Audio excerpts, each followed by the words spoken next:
buddies, welcome back. It's Anne-Sophie and today I'm going to show you how you can change your SIM pin on your Motorola Edge 40. For that, you want to go to your settings, go to security and privacy, and then go to more security settings. Now you want to go to SIM card lock and then change SIM pin.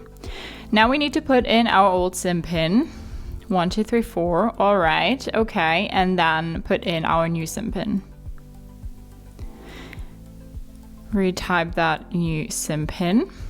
All right, SIM pin changed successfully.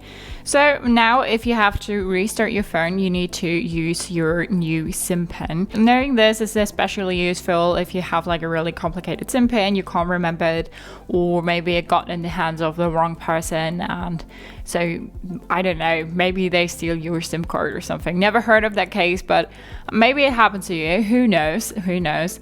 And so that's how you can change your SIM pin on your Motorola Edge 40. Hope you liked it. Hope it helped. If so, thumbs up, share, and subscribe, and I hope to see you next time. Bye.